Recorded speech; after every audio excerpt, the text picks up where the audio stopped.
저는 야고보서 4장 말씀을 중심으로 내일 일은 난 몰라요 라는 제목으로 하나님 말씀 나누겠습니다. 같이 한번 제목을 따라해 보시겠습니까? 내일 일은 난 몰라요. 저는 젊었을 때 이 찬양을 별로 좋아하지 않았습니다. 아니, 앞길이 창창한데 내일 일은 난 모르다니 무슨 말인가. 그때 시간이 지나가면서 느끼는 것이, 우리 사랑하는 조용기 목사님을 천국 보내드리면서 그렇구나, 우리 인생이 내일 일은 모르는구나. 목사님 한참 때 뵙고 그 설교하는 모습 보면서 수많은 주의 종들이 목사님이 되고 전도사님이 되고 또 선교사님이 되었습니다. 근데 우리 인생이, 오늘 성경 말씀 그대로 우리 인생이 무엇이냐, 생명이 무엇이냐, 영어 성경에는요, What is your life? 네 인생이 도대체 어떤 것이냐, 이렇게 질문을 합니다. 이 대답 앞에 성경은 아주 간단하게 얘기하십니다. 잠시 있다가 사라지는 안개와 같은 거라고 얘기합니다. 저는 이 말씀을 들을 때마다 우리 인생이 얼마나 제한적인지 생각하게 됩니다. 본론으로 들어가기 앞서서 좀 재미있는 얘기 하나 하고 본론으로 들어가겠습니다. 어린 낙타가 있었는데요. 늘 궁금한 게 있었대요. 엄마, 왜 우리는 이렇게 등허리에 혹이 2개가 나 있어? 자기 외모가 마음에 안 든다라는 거죠. 근데 엄마가 하는 말이, 우리는 사막에 살기 때문에 물을 저장해야 된단다. 이 등허리에 있는 혹이 아니라 사실은 물통이고, 이 물통을 저장해서 목이 마를 때마다 우리 몸에 이 수분을 공급할 수 있단다. 그랬더니 아이가, 야, 이게 물통이었군요. 그럼 엄마, 왜 우리 낙타는 이렇게 속눈썹이 길어요? 예, 사막에는 엄청나게 많이 먼지가 날리고 이 모래바람이 날리기 때문에 속눈썹이 길어야지만 우리 눈을 보호할 수 있단다. 그렇군요. 근데 우리 발은 이렇게 크고 못생기고 두꺼워요. 그랬더니, 사랑하는 우리 아들아, 너 질문이 많구나. 사막은 뜨겁기 때문에 두껍지 않으면 발이 다 딘단다. 그리고 깊이 빠지지 않을 수 있도록 발이 커야지만 멀리 갈 수 있단다. 그랬더니, 와, 그렇구나. 근데 엄마, 왜 우리는 이렇게 동물원에서 살아? 이게 사막에서 있는 얘기가 아니라 동물원에서 사는 낙타 이야기입니다. 우리도 사실은요, 하나님께서 예수님을 닮아가는 존재로 만드셨습니다. 성령이 임했기 때문에 저와 여러분들에게는 권세가 있어요. 그리고 능력 주시는 자 안에서 우리는 능히 못할 일이 없습니다. 믿으시면 아멘 해볼까요? 그런데도 불구하고 때로는 갇혀있는 것 같이 느껴질 때가 있습니다. 내 마음대로 안 될 때도 많습니다. 꿈을 주셨지만 그 꿈이 잘 이루어지지 않을 때도 있습니다. 오늘 성경 말씀을 기억하시기 바랍니다. 오늘 성경은 우리 인생이란 무엇인가? 이라는 질문 앞에 아주 간단하게 얘기합니다. 14절 말씀 같이 한번 읽어보겠습니다. 시작. 내일 일을 너희가 알지 못하는도다. 너희 생명이 무엇이냐? 너희는 잠깐 보이다가 없어질 안개니라. 그렇습니다. 우리 인생이 무엇인가? 잠시 있다가 없어지는 안개와 같다라는 것입니다. 사랑하는 성도님들, 예수님이 오시기 전에 알렉산더 대왕이 전 세계를 다 꽉 잡았습니다. 그때 당시 정말 안 침략한 나라가 없었습니다. 알렉산더 대왕이 맨 끝에 인도 쪽에 침략을 하다가 결국에는 그가 풍토병에 아마 걸렸는지 죽게 됩니다. 30대 초반의 젊은 나이입니다. 그새 인생을 돌이켜보니 너무나 젊은 나이에 전 세계를 제패했던 그가 마지막 남긴 말은 무엇일까요? 내 관을 만들면 관에다가 옆에 구멍을 2개 뚫고 내 손을 밖으로 내밀고 그 관을 운구해달라라고 이야기를 했습니다. 무엇을 상징합니까? 전 세계를 제패했던 알렉산더 대왕도 맨 끝에 죽음 앞에 이르렀을 때는 손에 쥐고 가는 것이 하나도 없다는 것입니다. 우리 인생이 공술의 공수고 빈손으로 왔다가 빈손으로 가는 것이라는 것을 상징적으로 보여주는 것이죠. 성경은 얘기합니다. 잠깐 보이다가 없어지는 안개와 같다라는 것이죠. 헛되고 헛되니 헛되고 헛되도다 라고 했던 전도서 적었던 기자처럼 헤벨 우리 인생이 참으로 진실로 돌이켜보니 헤벨 허무하고 진실로 허무하도다 라는 고백하고 똑같습니다. 마치 신호등을 보실 때에 푸른 신호등이 열리면 열심히 달릴 수가 있습니다. 그런데 빨간색 불이 들어오면 스톱해야 됩니다. 오늘 성경 말씀은 흡사 주황색, 노란색 불과 똑같다라는 것이죠. 운전하시다가 노란색 불을 딱 보이는 순간 브레이크 밟을 준비를 해야 됩니다. 안 그러면 사고 날 수 있습니다. 우리 인생도 잘 달리는 것 같지만 때로는 노란 불 앞에 스톱할 것을 준비하라는 것입니다. 인생은 짧고 예술은 길다라는 말이 있죠. 모든 인생의 선배들의 고백이 시간을 돌이켜보니 짧다라는 것입니다. 모세는 시편 90편에 이런 이야기를 하죠. 같이 한번 읽어볼까요? 시작. 우리의 연수가 70이요 강건하면 80이라도 그 연수의 자랑은 수고와 슬픔뿐이요 신속히 가니 우리가 날아가느니라. 성경은 인생을 신속히 간다고 그랬습니다. 심지어 쏘는 화살과 같다고 얘기합니다. 화살을 쏘면 슉 날아가지 않습니까? 영어식 표현도 인생이 저 화살과 같이 빨리 지나간다는 표현이 있습니다. 사랑하는 성도님들, 인생은 또한 아침에 잠깐 돋았다가 저녁에 시드는 꽃과 같다, 풀과 같다고 이야기합니다. 아니 목사님, 아직 젊으신데 무슨 인생을 이렇게 허무하게 비유하십니까? 이것은 무엇인가? 이 사실 우리 우주의 시간은 영원합니다. 저 여러분들이 죽으면 천국 가죠. 천국의 시간은 영원합니다. 믿음의 선배들이 아마 천국에서 오늘 제 설교를 듣고 있을 것이고 여러분에서 기도하고 계실 것입니다. 그런데 천국은 영원하고 우주도 영원하지만 이 땅에 살고 있는 저와 여러분들은 굉장히 제한적이라는 거예요. 마치 이 낙타가 사막에 살아야 되는데 동물원에 갇혀 사는 것처럼 우리도 이 땅에 자기가 사는 지역 안에서, 집 안에서, 교회 안에서 산다는 것입니다. 저는 이틀 전에 늘 교제하던 한 목사님을, 세종에서 크게 목회하시는 목사님을 만났는데 이런 말씀을 하시더라고요. 김 목사, 내가 목회를 해보니까 하나님의 은혜로 한 8,000명 정도 진짜 개척을 해서 이렇게 부흥시키긴 요즘에 어렵거든요. 작년에 600명이 새신자가 들어왔고 올해 287명이 현재 들어와서 작년 대비 아직 적게 들어와서 10월달, 11월달에 이제 예수 초청 잔치를 인터넷으로 준비하고 있다는 얘기를 이제 하면서 이런 얘기를 했습니다. 내 인생을 돌이켜보니 교회 집 이렇게 왔다 갔다 했다라는 거예요. 그러면서 저에게 하는 말씀이 김 목사 잘 놀아야 돼 그러시더라고요.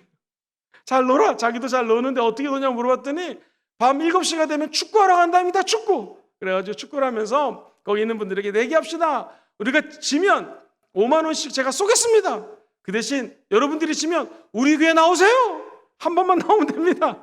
그래가지고 전도를 자기가 제일 많이 한다고 전도하기 위해서 축구한다는 거예요. 모든 스트레스를 운동하면서 푸니 김 목사도 운동 안 하면 큰일 난다고 뭐 이런 얘기를 했습니다. 결론은 뭐냐면 7, 8천 명, 10,000명 가까운 성도가 세종시에서 몰리는 꿈의 교회 안희문 목사님이라는 분의 이야기인데요. 그렇게 교회가 부흥돼도 결국 우리 인생이 참신하는 거예요. 돌이켜보니 어떻게 사역했는지 모른다는 것입니다. 그러니 아무리 목회자가 그야말로 부흥을 일으켰다 할지라도, 사업하시는 분이 돈을 많이 벌었다 할지라도, 운동하는 분이 올림픽에 나가서 1등을 했다 할지라도 사실 인생의 태엽은요 언제 그칠지 모른다는 것입니다.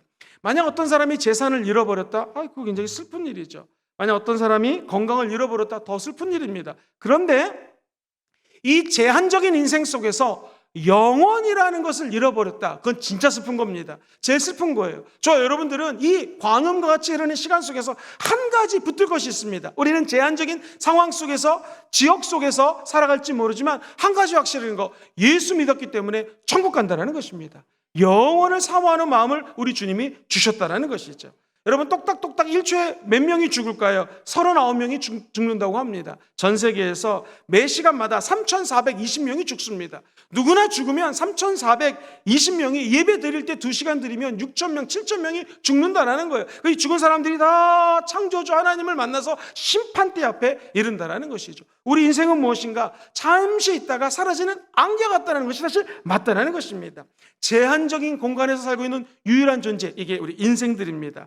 사랑하는 성도님들, 우리는 지금 세상에서 아주 제한적으로 살고 있지만 이 안개 같은 인생을 살다가 마치 독수리가 자기 옷을 갖다가 다 한 번은 환골탈태하듯이 저 여러분도 우리 영혼이 벗겨지고 육신의 옷을 벗어 제끼고 천국에 가는 날이 이르게 된다는 것을 기억하시기를 주의 이름으로 축원드립니다. 그러므로 내일 일은 난 몰라요, 이 말은요 허송세월하지 말고 오늘에 집중하시고 오늘의 최선을 다하시고 오늘 천국 갈 상급을 쌓으라는 것입니다. 기도할 수 있는 시간이 있으면 지금 기도하라는 것입니다. 전도할 수 있는 시간과 젊음과 물질이 있으면 지금 미루지 말고 내일 일은 안 몰라요, 지금 하라는 것입니다. 아버지의 전에 나와 봉사할 수 있는 젊음과 시간과 물질이 있다면 봉사하라는 것입니다. 사랑하는 성도님들, 세월을 아끼십시오.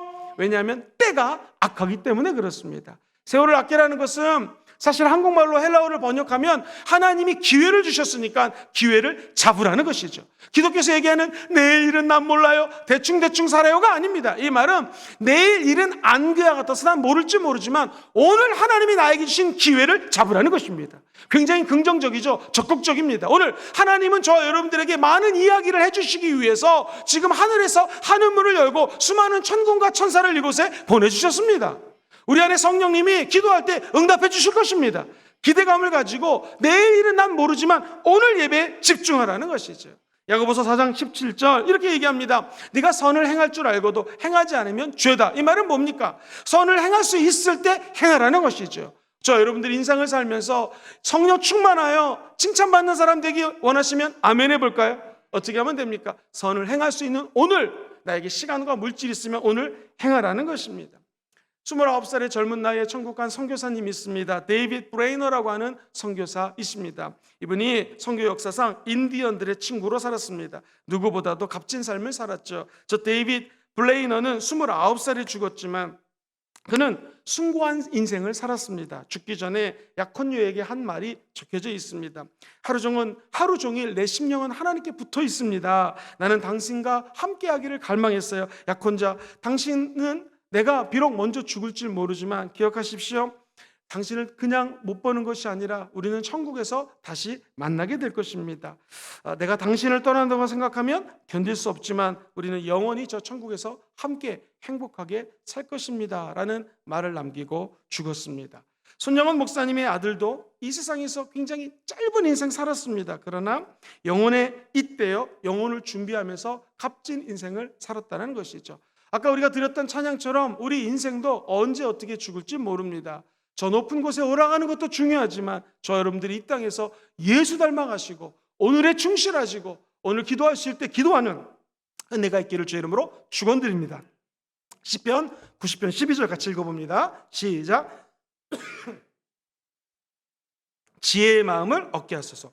우리에게 우리의 날을 계수할 수 있도록 좀 가르쳐 주세요. 이 말은 언제 어떨지 죽을지 모르지만 인생이 70 아니면 80이라고 그랬으니 만약 80살까지 산다면 어느 정도 인생을 더 살 수 있겠구나.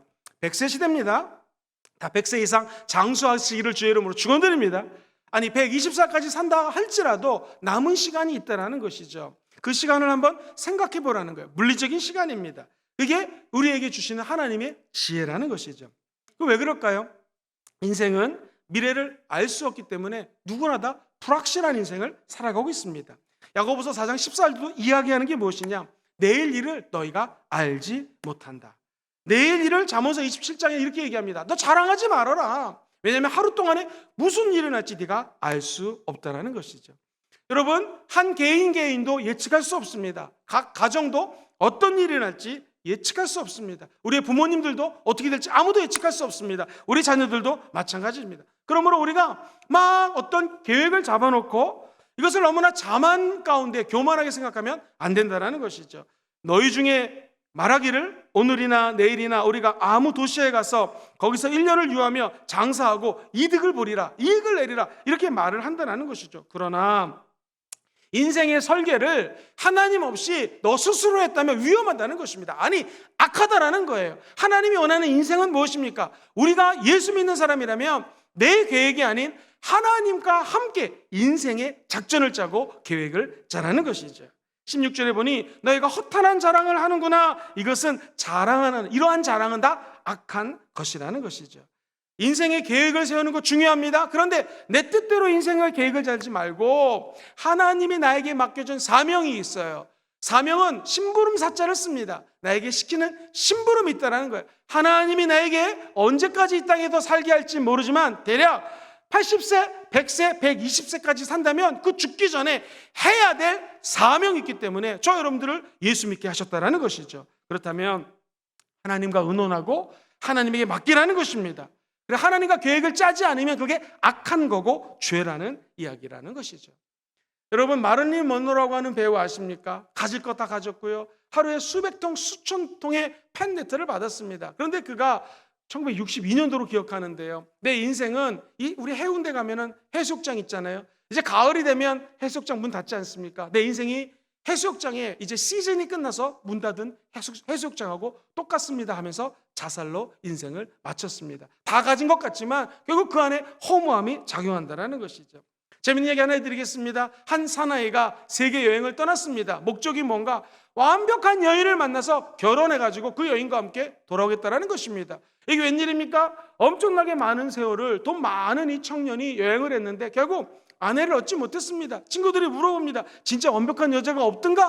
한 명 딱 있더래요. 아니 그럼 왜 안 데리고 왔냐고 그랬더니 하는 말이 그 여자도 완벽한 남자를 찾고 있었습니다.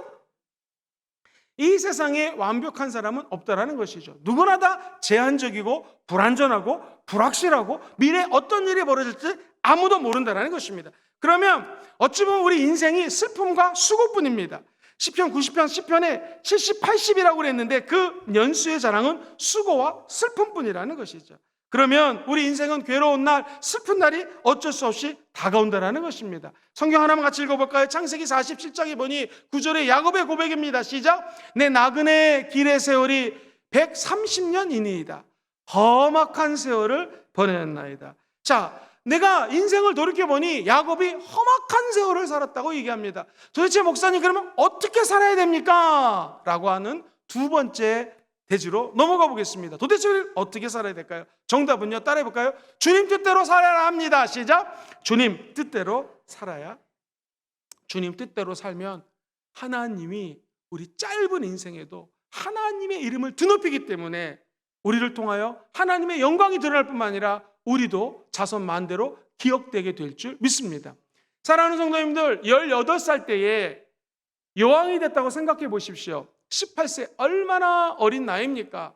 영국의 여왕이 된 바로 한 여인이 있었는데 그가 여왕이 되자마자 제일 먼저 한 일은 무엇일까요? 무릎을 꿇고 하나님께 기도했습니다. 하나님 아버지, 이 영국이란 나라를 내 이끌 수가 없습니다. 주님이 도와주셔야지만 이 나라를 이끌 수가 있습니다 라고 간절히 기도하고 그의 일을 시작했습니다. 이 여인이 누군가? 무려 64년 동안 대영 제국을 이끌었던 빅토리아 여왕입니다. 어떤 일이 있었을까요? 64년 동안 산업혁명이 이 영국 땅에서 일어나게 되고 경제적으로 최고로 잘 사는 나라가 되었습니다. 뿐만 아니라 의회 민주제도가 처음으로 확고하게 자리 잡을 때가 바로 이 여왕 때 일입니다. 나아가 예의 바른 삶을 살 것을 성경에 비춰서 너무나 강조했기 때문에 오늘날 영국 신사라는 말이 바로 이 여왕 때의 기초를 닦았다는 것이죠. 한 여왕이 18살에 기도하고 그가 맡긴 일을 담당하게 되자 하나님께는 영광이요, 그 나라에 그 리더십을 가졌던 곳에 최고의 부귀와 영화가 따라왔던 것처럼 오늘 저와 여러분들도 오늘 이 앞 하나님 앞에 나와 먼저 기도하시기를 주의 이름으로 축원드립니다.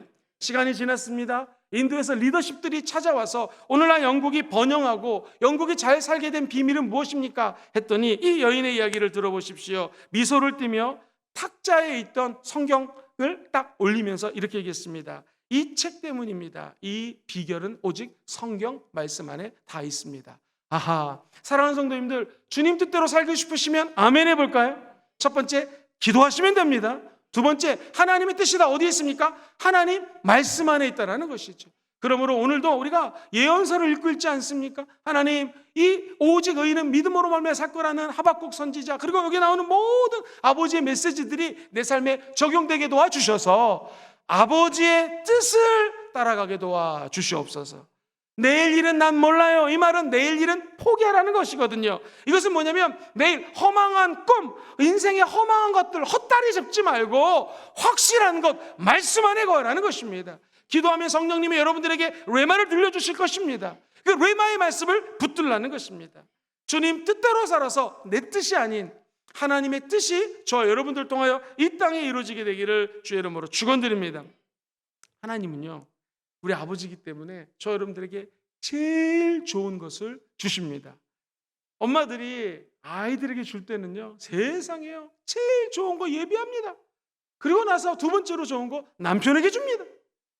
엄마는요, 자식들이 최고예요. 마찬가지로 우리 하나님 아버지는 저와 여러분들에게 좋은 것을 예배해놨습니다. 그러므로 내가 생각해서 이거 좋은 거다라고 욕심내지 마시고 오늘도 거룩한 하나님의 욕심을 이뤄드리는 성도들 되시기를 주의 이름으로 축원드립니다. 역시 미래학이라고 하는 학문이 존재하는 것은요, 미래를 학문적으로 분석해서 이렇게 살자 저렇게 살자 분석하는 것이 미래학이거든요. 한 목사님 중에 한 분도 미국에서 미래학을 전공하고 와서 책을 많이 쓰는데, 미래학이 예언하고 틀린 것이 있습니다. 미래학은요, 데이터를 분석해서 지금 현황이 이렇기 때문에 앞으로 이런 일이 펼쳐질 거다 하면서 과거의 역사를 오늘에 반영해서 미래적인 것들을 계획하는 것을 미래학이라고 그래요. 그런데 미래학조차도 그대로 적중되는 경우가 많지가 않습니다. 어떻게 미래는 펼쳐질까요? 성경 말씀대로 펼쳐지게 되어 있습니다. 여러분의 미래는 어떤 일이 일어날까요? 기도하면 하나님의 음성대로 그 미래가 펼쳐지게 되어 있습니다. 오늘 하나님께로 나와 부르짖어 기도하는 여러분들에게 여러분의 미래는 오직 하나님의 안에 있음을 고백하시기를 바랍니다. 그리고 우리가 하나님의 뜻을 따라가기 위해서는 한 가지 필요한 것이 있는데, 하나님의 말씀뿐입니다. 끝까지 포기하지 마시고 말씀을 붙드는 저와 여러분 되시기를 주의 이름으로 축원드립니다. 인생은 어차피 시한부 인생이다라는 말이 있습니다. 그렇죠. 암에 걸려서 몹쓸병에 걸린 거, 그 사람을 우리는 시한부 인생이라고 얘기합니다. 따지고 보면 여기 있는 모든 사람, 아니 전 인류의 모든 사람이 사실은 시한부 인생을 살고 있습니다. 왜냐하면 우리는 제한적이기 때문에 언젠가는 다 죽게 되어 있습니다. 그러면 어떻게 살다 죽어야 될까요? 사랑하는 성도님들, 막연하게 내일을 기대하지 마시고 오늘 할 일을 내일로 미루지 않게 되기를 주의 이름으로 축원드립니다. 감사하고 기도하고 오늘 일에 최선을 다하는 자, 그에게 하나님이 복이 허락하여 주실 것입니다. 그리고 또 한 가지는요, 하나님의 뜻을 붙잡았으면 이제 두 번째로 불안, 염려, 좌절, 걱정 모두 주님께 다 맡겨버리십시오. 오늘 본문 15절은 이렇게 이야기를 합니다. 같이 읽어볼까요? 시작. 너희가 도리어 말하기를 주의 뜻이면 우리가 살기도 하고 이것이나 저것을 하리라 할 것이거든. 무엇입니까? 주의 뜻이면 우리가 살기도 하고 이것도 하고 저것도 하겠습니다. 이 말은 내가 하나님 일에 바빠서 내 안에는요, 근심, 걱정, 불안, 이것이 들어올 시간이 없습니다. 할렐루야. 아니, 들어올 공간이 없습니다. 여러분, 성경은 우리의 몸을 하나님께 거룩한 의의 병기로 바치라고 그랬습니다. 이 말은 뭐냐면, 죄 짓기 싫으신 분들은 한번 아멘 해볼까요? 하나님 일에 바쁘면 죄 질 시간이 없습니다. 죄 짓지 않으려면 여러분, 전도사님, 목사님 되면 죄가 줄어듭니다. 왜 그럴까요? 우리 주의 종들 오늘 철야 이렇게 기도하고 내일 아침 8시 반부터 거의 11시까지 또 2시간 넘게 기도합니다. 할렐루야. 죄 짓고 싶어도 또 죄 못 집니다. 그 다음에 청소하고 주일 저 같은 경우에 설교 준비하고 시간이 얼마나 빨리 지나가는지 몰라요. 저 여러분들의 몸을 하나님이 기뻐하는 의의 병기로 들이시게 되기를 주의 이름으로 축원드립니다. 그러면 걱정, 불안, 근심 다 주 앞에 내려놓게 될 줄 믿습니다. 여기 계신 모든 분들이 하루 일을 매일매일 주의 뜻대로 살 뿐만 아니라 우리 갖고 있는 모든 기도 제목들조차도 하나님의 십자가 예수 그리스도의 보혈 앞에 내려놓게 되기를 주의 이름으로 축원드립니다. 조영기 목사님께서 살아생전 이런 말을 하신 적이 있습니다. 사실 내 몸은 종합병원이라고, 어려서 당뇨병을 앓았고 18살, 17살에 폐병에 걸렸는데 죽을 줄 알았고 의사도 포기를 했습니다. 그런데 누나의 친구가 와서 복음을 전했고 그때 하나님께 부르짖어 기도했대요. 너무나 어린데 동네 중학교를 나오고 언양초등학교를 나오고 부산 공고를 다니고 있는 상황이었습니다. 결국 고등학교를 졸업하지 못하셨어요. 그때 죽는 것이 너무나 억울해서 하나님께 나와 기도했고 결국 자기가 치료함을 받았습니다. 그 다음부터 병이 나았지만 지속적으로 병마와 시달렸는데, 재밌는 것은 자기는 아픈데 기도하면 남들이 치유가 된다는 거예요. 그러면서 하영조 목사님이란 분이 여의도 순복음교회 와서 설교를 하는데 이런 말씀을 하셨습니다. 또 조용기 목사님이 온누리교회 와서 설교하면서 이런 말씀을 하셨습니다. 내가 하 목사님의 마음을 잘 압니다. 하 목사님은 아파 죽겠는데 기도하면 병이 치유되죠. 그러더라고요. 도대체 본인들은 아픈데 왜 기도하면 치유가 될 것인가, 이런 얘기를 하더라고요. 본인이 아파야지 아픈 사람의 마음을 이해할 수가 있고 더 간절히 기도하게 된다는 것입니다. 또 하나는요, 기도받는 사람들이 아픈 목사님이 아픈 사람에서 안수기도할 때 목사님의 견해는 5%에서 10% 정도가 치유되는 것 같다라고 생각을 하세요. 또 하나 중요한 것은 세계적인 주의종 조영기 목사님, 하영조 목사님 이런 분들이 기도하면 낫긴 낫는데, 기도할 때 낫는 것은 그 기도받는 사람들이 병이라는 것을 십자가 앞에 내려놓고 믿음으로 아멘으로 받아들이면 병마가 떠나간다는 거예요. 그런데 만약에 내가 병이 있는데 이 병은 내가 평생 짊어져야 돼, 이건 내가 어쩔 수 없는 병이야, 이러면 아무리 조용기 목사님이 아니라 어떤 주의 종의 기도에도 낫지 않는다는 것입니다. 오늘 혹시 병이 있어서 예배드리는 분이 계십니까? 김영근 목사가 기도한다고 병이 낫는 게 아닙니다. 믿음대로 될지어다. 그 병에 대한 걱정과 염려와 불안을 다 내려놓게 되시기를 주의 이름으로 축원드립니다. 그러면 하나님이 역사하신다라는 것이죠. 사랑하는 성도님들, 저는 음악 전문가가 아니지만 이 바이올린이라고 하는 악기를 만들 때에 이탈리아에 가면 베네치아 삼나무가 있대요. 이 나무로 만들면 세계 최고의 바이올린이 나온다고 합니다. 이야기인즉 베네치아 삼나무가 좋은 이유는 산속에서 이 나무를 갖다가 벌목합니다. 그러면 신기한 산인 것이 베네치아 산에서 나무를 위로 던져버리면은요, 귀한 괴석들이 있는데 이 나무가 떨어지면서 바위에 부딪히고 깎이고 꺾이고 막 구르고 굴러가지고 밑에 떨어지면은요, 이 살아서 떨어진 나무는 최고의 바이올린을 만들 수 있는 값어치 있는 나무가 된다는 것이죠. 혹시 인생을 살면서 목사님 떨어지는 것 같은데 교회함에 부딪히고 여기 돌에 치이고 저 사람에게 부딪히고 상사에게 까이고 밑에 사람들에게 무시당하고 동료들에게 어려움을 당하고 있습니다 하는 분이 있다면, 여러분은 하나님의 최고의 걸작품이 되는 재료로 만들어지고 있는 줄 믿습니다. 오늘 어떤 어려움이 있어도 부딪힘이 있고 눈물이 있어도 포기하지 마십시오. 하나님은 저 여러분들을 최고의 걸작품으로 만들고 계신다는 거 잊지 않게 되기를 주의 이름으로 축원드립니다. 재미있는 얘기 하나 해드리겠습니다. 어떤 여자 집사님이 너무 염려가 많은 거예요. 이것도 염려 저것도 근심. 그래서 하나님이 내가 너의 염려를 다 없애줄게 하면서 염려를 싹 없애셨습니다. 할렐루야. 근데 여자 집사님이 하시는 말씀이 아유 나는 이제 염려가 없는 게 염려야 그러더랍니다.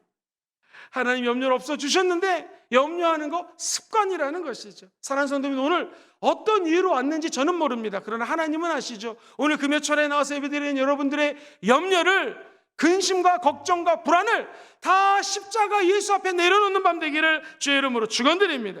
염려란 말은 원래 헬라어로 메림나오라는 뜻을 쓰는데 이 말이 재밌습니다. 분열되다, 나뉘다 이런 뜻이에요. 한번 따라 볼까요?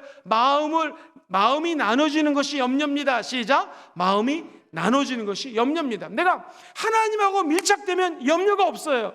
하나님과 내 마음이 나눠지면 염려가 싹 들기 시작합니다. 두 번째, 염려란 말은 목을 조이다 라는 뜻을 갖고 있대요. 염려하면 나만 손해입니다. 왜? 내 목을 마귀가 염려를 통하여 조이기 때문에 그렇습니다. 사랑하는 성도님들, 살든지 죽든지 예수님만 붙잡으십시오. 그리고 어떠한 염려가 있든지 주 앞에 내려놓게 되기를 주의 이름으로 축원드립니다. 오늘 고통의 자리에서 일어나십시오. 그리고 하나님께 나와 기도할 때마다 하나님이 주시는 새로운 은혜와 능력을 공급받게 되기를 주의 이름으로 축원드립니다. 이 세상의 최고의 부자 하면 록펠러 얘기 많이 하죠. 록펠러라고 하는 사람은 그가 33살에 백만장자가 됩니다. 그리고 44살에 최고의 회사, 최고로 큰 회사를 미국과 전 세계에서 경영합니다. 그리고 그가 얼마 지나지 않아 억만장자가 되죠. 백만장자, 억만장자가 되었는데 53세에 병이 걸립니다. 그 몹쓸 병은 탈모 현상이 나타나고 눈썹이 빠지고 모든 몸에 있는 털이 빠지는데 알로피셔라고 하는 병입니다. 근데 이 병에 걸리면 그냥 죽습니다. 제가 너무나 억울해가지고 하나님께 기도합니다. 그러다가 갑자기 침대에서 기도하다가 귀한 것을 깨닫습니다. 야, 돈이 제일 중요한 게 아니라 하나님이 중요하다 하면서 그가 하나님을 위해서 살기로 마음먹습니다. 53세, 54세면 죽어야 되는데 그는 98세까지 삽니다. 할렐루야.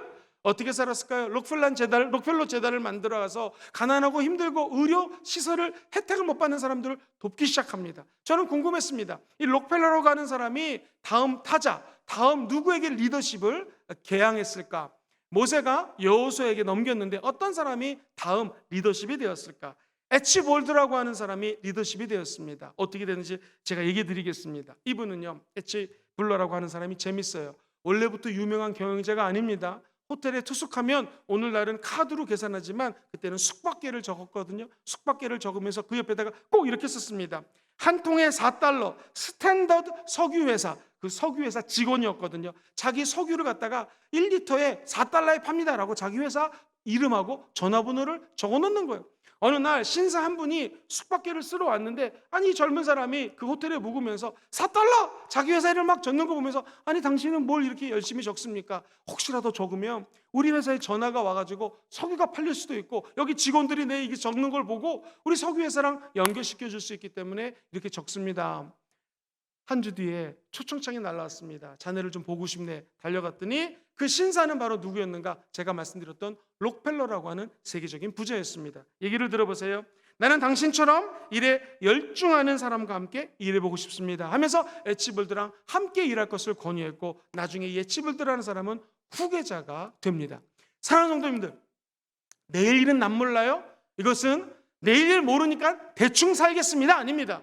오늘 1리터에 4달러 아무 석유회사라고 적었던 에치볼드처럼 내일 일은 아무도 모르지만 오늘 나에게 주어진 일에 최선을 다하는 자에게 내일에 좋은 일이 일어난다는 것입니다. 하나님이 합력하여 선을 이루는 것을 믿으시면 아멘 해볼까요? 누구에게? 오늘 최선의 노력을 다하는 자에게. 그러므로 오늘 기도할 때는요, 대충 하지 마시고 전심으로 부르짖으셔. 어차피 기도하러 나온 거 열심히 기도하시기를 주의 이름으로 축원드립니다. 그러면 모든 일이 합력하여 선을 이루게 될 것입니다. 인생 잠시 있다가 사라지는 안개라고 얘기합니다. 시편 31편 15절. 우리 예수 믿는 사람들은 어떻게 되는가? 시작. 나의 앞날이 주의 손에 있사오니. 할렐루야. 인생 짧습니다. 수고하고 슬픔이 있어요. 그러나 우리 인생은 세상 사람들하고 틀려요. 저와 여러분들의 인생은 하나님 손에 있습니다. 하나님이 역사하시면 기적이 일어날 것입니다. 성경에 보니 아침에 주의 인자로 우리를 만족하게 하사 우리 평생에 같이 읽어보죠. 시작. 일생 동안 즐겁고 기쁘게 하소서. 그렇습니다. 주의 인자하심이, 그분의 사랑이 일생 동안 여러분들에게 기쁨을 주실 것입니다. 은혜를 주실 것입니다. 목사님, 오늘 말씀을 좀 정리해 볼까요? 어떻게 살아야 됩니까? 성경은 이야기합니다. 도대체 인생이란 무엇인가? 인생은 잠깐 보이다 사라지는 안개와 같다고 이야기합니다. 우리 인생은 미래를 알 수 없기 때문에 모든 사람들이 다 불확실함 가운데 살아가고 있어요. 그럼 어떻게 살아야 됩니까? 두 번째, 첫 번째는요, 같이 읽어보죠. 시작. 주님 뜻대로 살아야 합니다. 두 번째 읽어볼까요? 시작. 내일의 염려, 불안, 그리고 걱정을 주님께 맡기십시오. 내일 일은 난 몰라요. 이 말은 다 맡기고 오늘 할 수 있는 것, 오늘 밤에 기도하면 기적이 일어납니다. 주위를 둘러봐도 저 눈을 들어 산을 보아서 나의 도움이 어디서 올까 외칠 때에 우리를 위해서 죽고 부활하신 예수님이 도와주십니다. 하나님, 어린 양, 독생자 예수 그리스도를 찬양하며 나아갈 때 오늘 이 밤에 기적이 일어나기를 주의 이름으로 축원드립니다.